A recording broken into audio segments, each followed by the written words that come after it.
Hello ladies and gentlemen, before we get into this video, I just want to let you guys know that today is my birthday.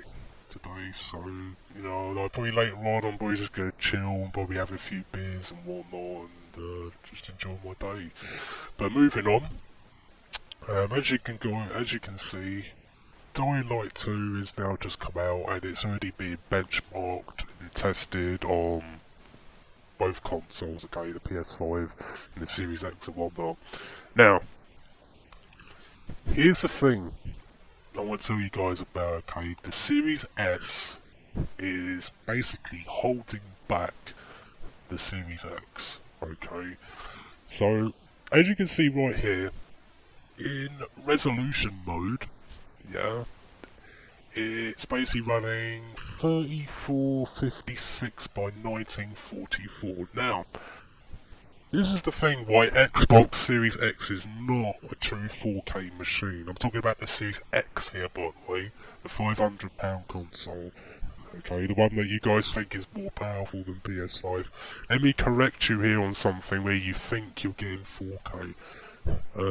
3456 by 1944 is actually 90% of 4K, as you can see here. Yeah, these are the resolutions, yeah, that consoles use as a technique. Like, it mostly happens with Xbox as well, but they use these custom resolutions as a technique to make you think you're actually getting 4K, but you're not.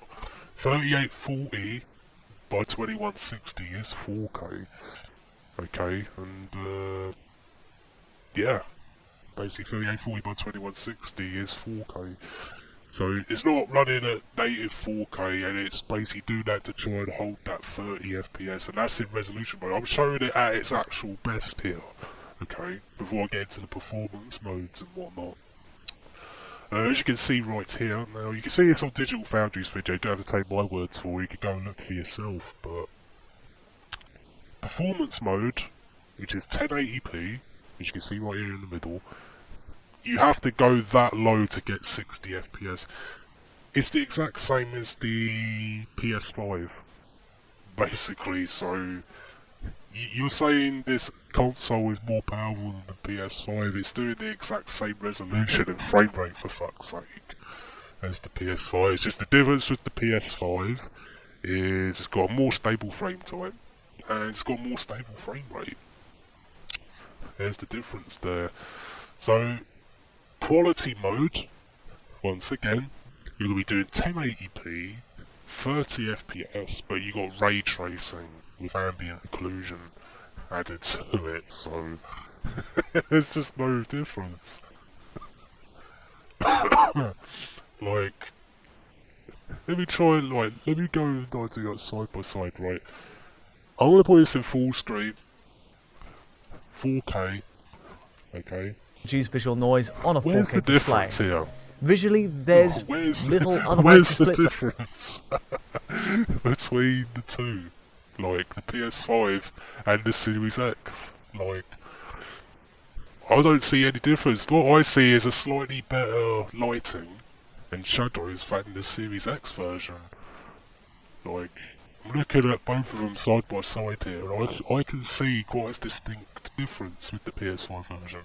The PS5 actually looks a tad bit better than the Series X version, but the main point here is the Series X is supposed to be a more powerful console than the PS5. Am I wrong? Well, you look. them. Across all three modes, there's parity with one curious difference. In the non-ray tracing modes, performance and resolution, PS5 and Series X render shadows differently.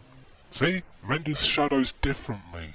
Yeah, the PS5, as you can see, it's got better shadows. Yeah? The shadows look a bit more darker, it looks a little bit better. So you can see the way it's casting shadows in the Often image trees here. on PS5 are fully shaded. Yep, often trees on the PS5 are fully shaded, whereas the Series X has got no fully shaded trees. Oh my god. Right, this is at the absolute peak here, guys. Right, now here's the funny thing, right? The Series S and the Series X, right? It's supposed to be a big difference between the Series S and the X, right? Let's have a look at it here.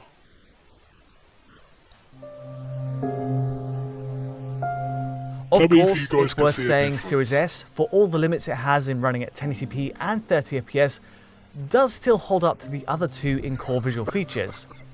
This is what I mean. It's just there's no difference.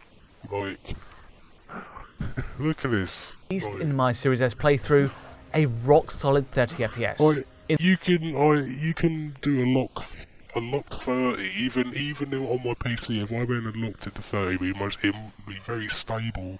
But I'd get native 4K. Yeah, there's the difference.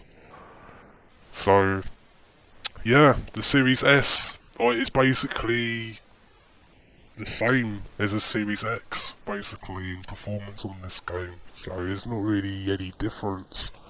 Really, it's just technically holding back the Series X, which is laughable. But I don't think even if the Series S wasn't holding it back, right, it would be the exact same. It would be the exact same. Because it's fully maxing out the consoles, this game. I don't think any amount of optimization is going to really save it either, to be honest. I mean, what you see is what you get. You see? So, yeah.